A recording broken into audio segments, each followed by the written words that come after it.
3 years. Every train that hissed into the depot at Cottonwood Creek, the woman in the ash-gray kimono was standing on the platform, jet black hair pinned in a traditional Japanese knot, watching the cars empty one face at a time.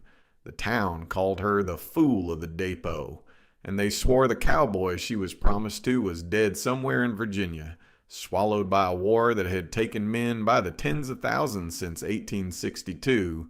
She never answered them.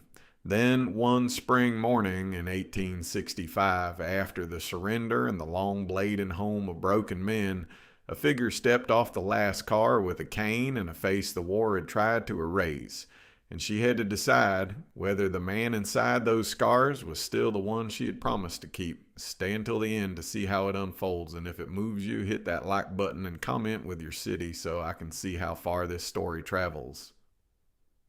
The depot at Cottonwood Creek wasn't much to look at. Just a wooden platform laid along the rails and a plank building with a waiting room, a bench or two inside, a bench or two out where the wind could reach a person, and a telegraph office wedged in the back where the train orders came through. A water tower stood at the far end of the siding, and every time a locomotive rolled in, the tender drank from it while the steam hissed out across the boards like something alive and tired. Trains didn't come every day on a line this far from anywhere. Some weeks there were 2, some weeks 3, and in the dead of winter sometimes none at all, which only made the woman's presence on the platform stranger to the people who passed her on their way to the general store. She stood where the cars would stop, not where the people gathered, and she watched the steps that folded down from each door with the kind of attention other people gave to money or to a doctor's face. Her kimono was the color of winter ash, sun-faded at the shoulders, and she wore it the way a soldier wears a uniform, with the collar straight and the sash pulled tight even when the dust coated the silk. Her hair was jet black and straight and pinned in a traditional Japanese knot at the nape of her neck, and not a strand of it moved when the engine pushed a hot wind across the platform. She had high cheekbones and fair skin and dark almond eyes that didn't blink when the cinders flew, and she held a small lacquered box against her ribs, the way a woman in another life might have held a Bible. The box never left her side. The town had a name for her before they had a real one. They called her the Fool of the Depot, and they said it loud enough that she could hear it from the bench outside the saloon, which was the point. A merchant named Pruitt liked to lean in the door of his store and announce to whoever would listen that the Japanese woman was back again, waiting for a dead man, and the men around him would laugh in the easy way men laugh when they don't expect to be answered. She was never answered. She turned her head toward the train and let the sound pass behind her like smoke. What the town didn't know, or wouldn't admit, was that she wasn't waiting for a face.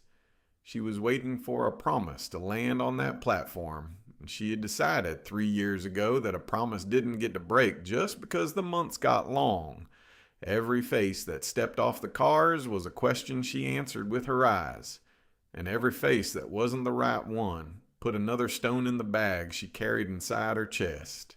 The bag was heavy by the spring of 1865. She carried it anyway, because the woman who had made the vow and the woman on the platform were the same woman, and one of them didn't know how to put the other down. She hadn't always been the woman on the platform.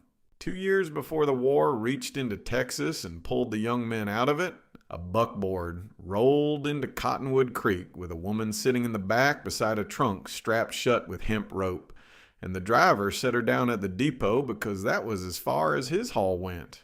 A buckboard was the work vehicle of the frontier, built to take a beating on bad roads, and it suited a woman who had crossed an ocean and half a continent with nothing but a lacquered box and the names of 2 people who were supposed to meet her at the other end. Neither of them did. They had moved on, or died, or never existed, and the town never agreed on which, so she stayed where the buckboard left her and built a life inside the radius of a single wooden platform. She met Blaze on a Sunday when the trains weren't running and the platform was empty enough to hear the river. He was a cowboy out of a ranch south of town, young and whole and easy in the saddle, and he came up to the depot to collect a package of tack that had come in on the freight car. He saw her sitting on the bench with the lacquered box open across her knees, needles so fine they caught no light laid out on a cloth, and he stopped the way a man stops when he sees something that doesn't belong to the place he knows. He didn't stare. He asked her what the needles were for, and when she told him in her careful, accented English that they were for healing, he sat down on the other end of the bench and held out a hand that had been cut open by a rope the week before and was going sour on him. She cleaned the wound with something from the box and set 2 of the needles along the red line, climbing his wrist. And she did it without asking permission and without explaining what she was doing. And he watched her face and decided for himself what it meant. The swelling went down before the sun moved a hand across the sky. He came back the next Sunday with a cut of venison and a question about whether she ate it. And she said she did. And that was the beginning of something the town would spend 3 years trying to call a mistake. The night before he rode out for the war, they sat on the platform with a kerosene lantern between them, and the light it threw was amber and unsteady and moved across her face like water. He whittled, the way he always did when his hands needed somewhere to go, and he was working a small piece of mesquite into the shape of a crane with its neck curved back. And he didn't look up when he told her he had signed his name at the courthouse in San Antonio. She didn't look up either. She told him she would be on the platform when the train brought him home, and she said it the way she said everything, plain and without decoration. And he handed her the half-finished crane and told her he would come back and finish it. She closed her fingers around it and didn't promise again, because she had already promised. And a woman trained in the old ways of her country didn't repeat a vow to make it weigh more. The next morning, the buckboard was outside with his tack loaded in the back, and he rode south, and the war took him, and the platform took her. The first year was the year the town still thought she would stop. The trains came 2 and 3 times a week through the warm months, and once a week when the cold set in, and she was on the platform for every one of them, standing in the same spot with the lacquered box held tight to her side and the mesquite crane in the pocket of her sash, where her hand found it whenever the cars began to slow. She counted the cars as they passed, the way a woman counts beads, and she watched the steps fold down and the faces rise out of the doors, and she didn't move until the last stranger had cleared the platform and the engine had taken on water and pulled away. Then she walked home, and the next morning she walked back. Her skill found her before she advertised it. The depot had a man named Wynn who loaded freight, and one afternoon a crate slipped and gashed his hand open to the bone, and she was kneeling beside him with the box open before anyone else had finished cursing. She set the needles along the line of the cut and bound it with a paste she mixed from the herbs she kept in the box, and she worked in silence while the other men stood back and watched. And the only one who spoke was Wynn himself, who told her later that the pain had gone out of his hand like a tide pulling back. He didn't call her the fool after that. He started leaving a cup of tea on the bench for her in the mornings. Still hot, set down without a word. And he was the first person in Cottonwood Creek to treat her vigil as something other than a joke. The rest of the town took longer. Pruitt kept his commentary going from the door of his store, and a man named Harlan, who drank at the saloon across the road, liked to spit on the boards near her boots when he passed. Not on her, never quite on her, but close enough that she could hear it land. The wives had their own version, a lowered voice and a turned head when she walked into the general store to buy rice and salt and the few things she couldn't grow in the small plot behind her room. She heard the words they used, foreign, stubborn, waiting for a corpse, and she let them fall where they fell because she had learned long ago that explaining herself to people who had already made up their minds was a waste of breath better spent on something that heals. The war fed the ridicule because the war was swallowing men in numbers that made a single cowboy's survival look like a fantasy. The telegraph brought the casualty lists in pieces, and the town read them the way towns everywhere read them, looking for their own names and feeling relief and guilt at the same time when the names belonged to other families. She didn't read the lists. She didn't need to know how many men the war was taking, to know that the one she was waiting for hadn't come home yet. And the platform told her that every time the cars emptied and left her standing in the cinders.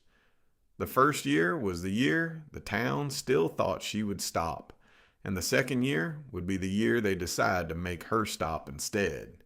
The second year was the year the town decided her waiting was an insult to them. A man named Marshall, who owned the livery and half the fencing contracts in the valley, had lost his wife to the favor the winter before, and he had been watching the woman on the platform with the particular patience a man who has decided that patience is a virtue he can afford. He wasn't cruel the way Harlan was cruel. He was worse because he was reasonable, and reasonable men are harder to refuse without looking like a fool. He came to her one evening as she was walking home from the last train of the week, and he stepped into the road ahead of her and took off his hat the way a man does when he wants to be remembered as gentle. He told her the war wasn't going to give the cowboy back. He told her a woman alone in a town like Cottonwood Creek was a woman with a short future, and that I had a roof and a business and no one to leave them to, and that she wouldn't have to stand in the dust anymore. He said it kindly, and that was the part that cost her the most, because kindness from a man who is asking a woman to give up is harder to refuse than cruelty from a man who is mocking her. She didn't make a speech. She looked at the hat in his hands and then at his face, and she told him, in the same plain English she used for everything, that she had given her word to a man on a platform, and that her word didn't have a roof over it. Then she walked around him and went home, and she didn't look back, and the not looking back was the refusal, and Marshall understood it, and he didn't forgive her for it. Inside a month, her credit at the general store was gone, and the owner told her, with his eyes on the counter, that Marshall had bought the store's debt and wouldn't carry her account any longer. The winter came hard after that, the kind of cold the frontier deals out when it decides a town hasn't been punished enough. A storm rolled down out of the north and sat on Cottonwood Creek for 9 days, and the trains stopped running, and the road south drifted over, and the town pulled its shutters closed and waited it out with whatever they had in the pantry. She had rice and salt and the dried herbs from her box, and a little tea Win had left her, and she made it last the way a woman makes things last when she has already accepted that the worst can happen, and that she will still be standing when it's over. She was thinner when the snow broke. The kimono hung looser at the shoulders, and her boots had worn through at the sole, and she had wrapped them in sacking against the cold, and the town saw her walk back to the platform. The first morning the tracks cleared, and didn't know what to do with a woman the winter had tried to kill and failed. Something shifted after the winter, although no one in Cottonwood Creek would have said so out loud. The people who had called her the fool started coming to her in the dark, the way people go to a thing they have publicly refused. A rancher's boy ran a fever that the doctor in the next town couldn't be fetched for because the road was still half under mud, and the rancher's wife came to her door after sundown and stood there without knocking until she opened it, and the woman didn't say a word about the years of spitting and the lowered voices. She picked up the lacquered box and went. She treated the boy with the needles and a broth she made from the herbs, and a poultice she laid across his chest, and she sat with him through the night while the rancher's wife slept in the chair beside her, and by morning the fever had broken, and the boy was asking for water. The boy would live. The rancher's wife tried to pay her, and she wouldn't take it, and that was the part the town couldn't absorb, because a woman who heals a child and won't take money for it is a woman a town has to find another story for, and the old story didn't fit anymore. They came after that quietly at first, and then less quietly. A hand on a spread east of town got kicked by a mare and the leg went bad, and they brought him to her on a buckboard because the doctor was 2 days away, and the leg wasn't going to wait 2 days. She cleaned the wound and set the needles along the line of the infection and packed it with the paste, and she saved the leg, and the hand walked out of her room on his own feet and told the story at the saloon, and the telling changed the room a little, the way a stone changes a river. The men who had laughed with Harlan didn't laugh as loud, and some of them stopped laughing altogether, And they couldn't have said why, except that a woman they had mocked had done something none of them could do. She didn't change toward them. She sat at the corner table of the general store on the days the trains weren't running, and she drank her tea, and she mended the hinges on the lacquered box with a small tool she kept in her sash, and she didn't look up when they came in. One evening, Harlan came through the door drunk and louder than usual, and he walked toward her table, and the room went still. She didn't stand.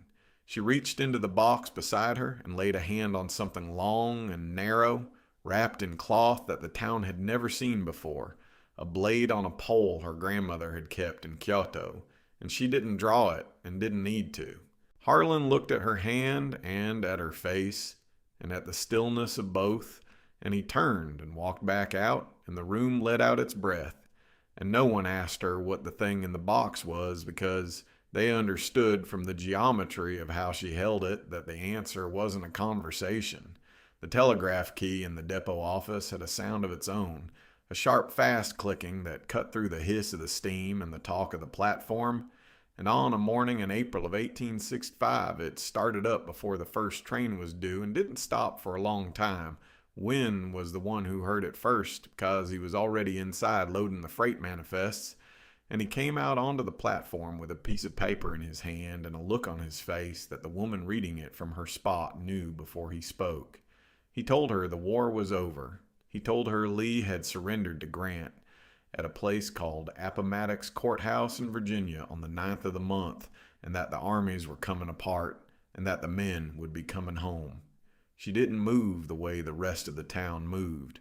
The news ran down the street like a fire, and people came out of the stores and the saloon and the houses, and someone broke out a bottle, and Harlan was shaking hands with men he hadn't spoken to in a year. She stayed where she was, and her hand went to the pocket of her sash and found the crane, and she held it the way she held it on the morning she needed to remember why she was standing there, and the holding wasn't celebration. Hope is the most dangerous thing a waiting woman can be handed, because it turns every train into the train, and it makes the empty platform at the end of the day feel like a death instead of a delay. The first train, after the surrender, brought a soldier home, a young man with one arm and a stare that didn't settle on anything, and she rose from the bench when the car door opened and the figure stepped down, and her heart moved before her eyes could finish their work. And then the face cleared, and it wasn't him, and she sat back down.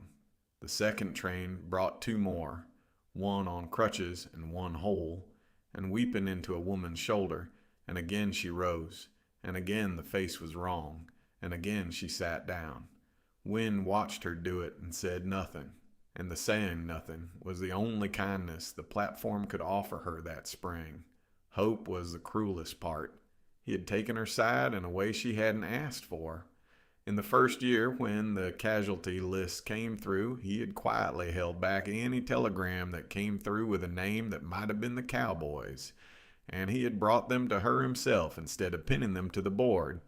And there had been 3 of them over the years, and none of them had been him.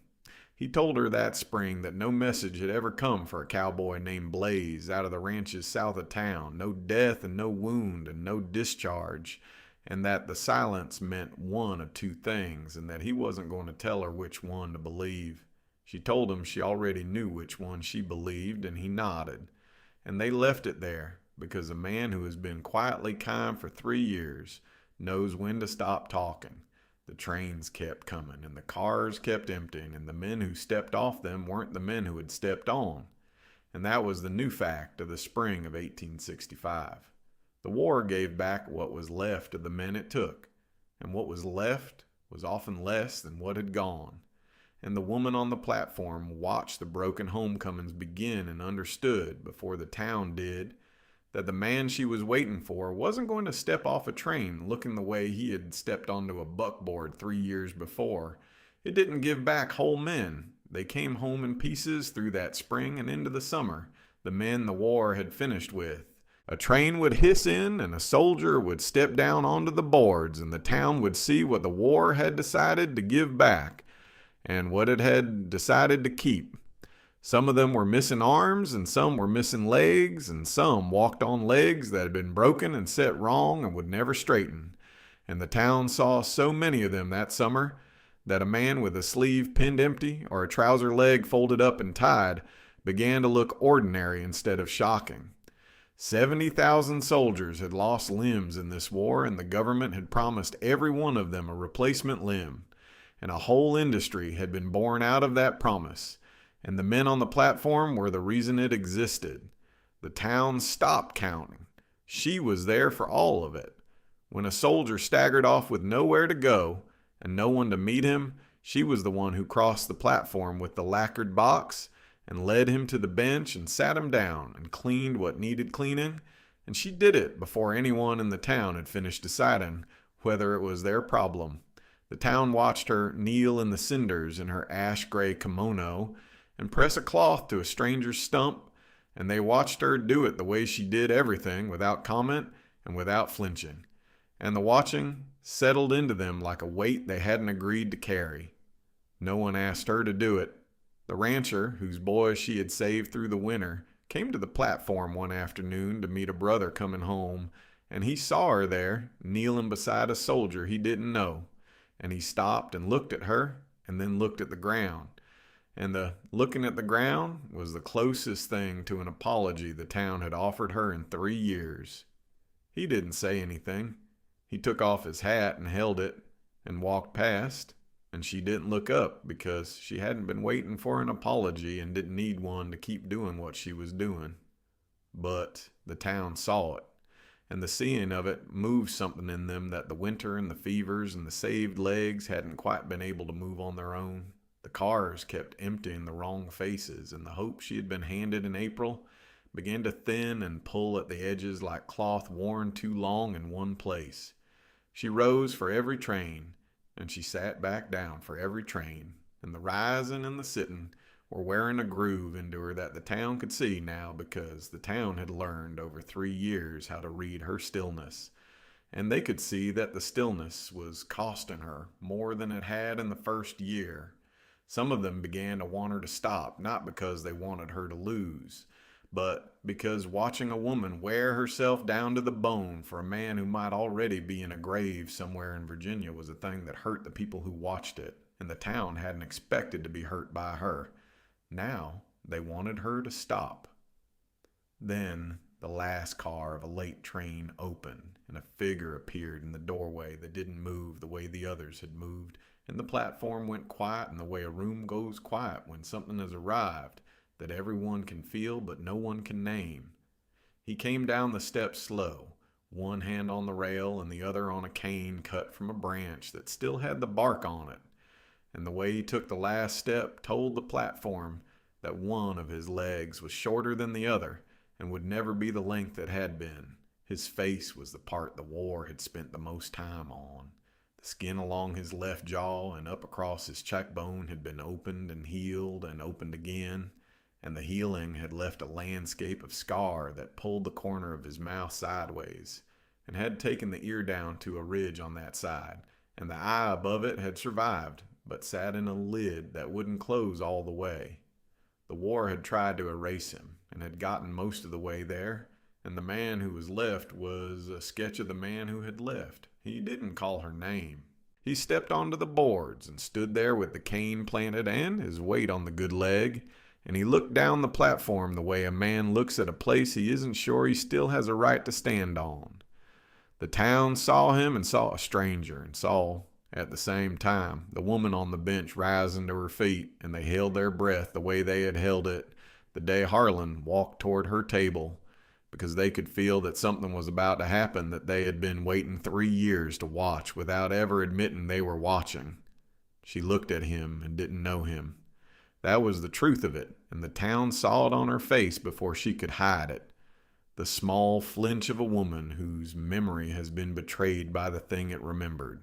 She had carried a face in her mind for 3 years, a young whole face with a crooked smile and 2 good eyes, and the face on the platform wasn't that face, and for a long second she stood there with nothing to hold on to except the crane in her pocket.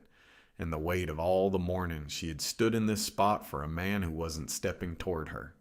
He didn't step toward her. He stood on the boards with the cane and the ruined face and waited for her the way she had waited for him, and the symmetry of it landed on the platform without anyone having to name it. And the town felt it, and she felt it, and the man himself felt it in the leg that was shaking under him.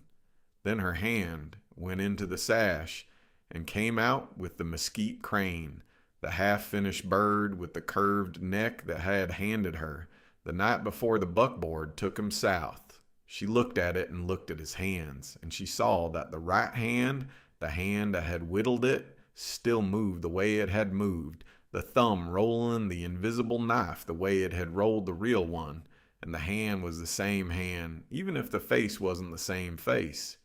She crossed to him. She didn't run, and she didn't speak, and she didn't reach for his face, because the face was the part the war had taken and the part she hadn't been waiting for. She took the hand, the whittling hand, and turned it over and set the crane into the palm where it fit the way it had fit the night he gave it to her, and she closed his fingers around it.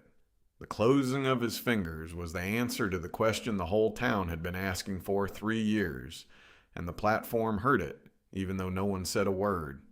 She walked him off the platform the way she walked everywhere, with her back straight and the lacquered box against her ribs and her hand on his arm. And the town watched her claim him without a speech and understood that the woman they had called the fool had just done the thing none of them had been sure she would do. She didn't explain. She led him through the dust of the main street and past the door of the general store where Pruitt was standing with his mouth open, and past the saloon where Harlan was leaning in the frame with nothing coming out of it, and the leading itself was the statement, the single protective gesture that reorders every room it walks through. She took him to her room behind the general store, and she set him on the chair by the window, and she opened the lacquered box, and for the first time in 3 years, the box was for the man she had been keeping it for. She laid the needles along the seam of the scar that ran from his jaw into his hair. She mixed the paste and the broth the way her grandmother had mixed them in Kyoto, and she worked on him the way she had worked on Wynn's hand and the rancher's boy, and the hand with the bad leg, with the same silence and the same hands and the same refusal to treat him as a thing to be pitied. He watched her face while she worked, and what his face did as the pain eased was the only explanation the room needed, because a man whose pain has been heard by another person's hands doesn't need the hands explained to him. His breathing slowed. The town came to her door in the days after, and the coming was the reversal none of them had planned. The rancher brought a side of beef and left it on the step without knocking. The rancher's wife brought bread and a pair of boots, in a size she had guessed at and gotten right. Pruitt sent a boy from the store with rice and salt and a length of clean cloth, and the boy told her, on the step, that his boss said her account was open again, and she said, "Thank you," and the boy went home, and that was the end of the debt the town had tried to collect from her for refusing Marshall. No one knocked. Marshall came last, and he came alone, and he stood in the road outside her door, the way he had stood the evening he offered her the roof, with his hat in his hands. The cowboy was in the chair by the window with the crane on his knee and the cane against the wall, and he looked at Marshall and Marshall looked at him, and the looking was the whole of it. The collision of the man who had wanted to take the woman and the man the woman had waited for, and neither of them raised his voice. She came to the door and stood between them the way she stood on the platform, and she told Marshall, in the same plain English, that the roof had never been the thing she was waiting for, and Marshall put his hat back on and walked away. And the walking away was the end of the second offer and the end of the town's right to call her a fool. She had chosen the promise. She hadn't loved the face. She had loved the man who sat on a bench on a Sunday and held out a hand gone sour from a rope and trusted a stranger with needles to fix it, and the man who whittled a crane in the lamplight and handed it to her, half finished as a promise he meant to come back and keep. The war had taken the face and the leg and the ear and the smile, and it hadn't touched the hand or the promise or the woman who had kept hers. And that was the whole of what the spring of 1865 had taught Cottonwood Creek, although the town would take longer to say it than the woman who had lived it. The next morning, for the first time in 3 years, the bench at the depot was empty when the train came in. Wynn looked up from the freight manifest and looked at the bench and looked at the empty spot where she had stood for 1,000 mornings. And he understood what the empty bench meant. And he didn't say anything because saying anything would have been the wrong thing to do to a vigil that had finally ended. The train took on its water and pulled away, and the platform stayed empty, and the town went about its day. And the absence of the woman on the platform was the loudest thing Cottonwood Creek had heard in 3 years. Her vigil was over. 2 people walked south out of town that morning along the river road, the woman in the ash-gray kimono, and the man with the cane and the scarred face and the mesquite crane in his pocket where she had carried it for 3 years. And they walked slowly because his leg wouldn't let them walk fast, and the slowness didn't matter to either of them. The lacquered box rode at her hip, and the crane rode against his, and the road ahead of them was the first road in 3 years that didn't lead back to a depot platform. Behind them, the steam of the morning train drifted across the empty bench and broke apart in the wind. And the town that had called her the fool watched her go and didn't call her anything at all. Neither of them looked back. She had kept a promise to a man the war had tried to erase, and the man had kept a promise to a woman the town had tried to erase, and between the 2 of them, they had made a small true thing out of 3 years of dust and waiting and a half-finished bird. Some promises survive a war. Drop a comment with your city below, 'cause I want to see how far this story travels. And if a woman who never raised her voice taught you something about what it costs to keep your word, hit that like button and stay for the next one.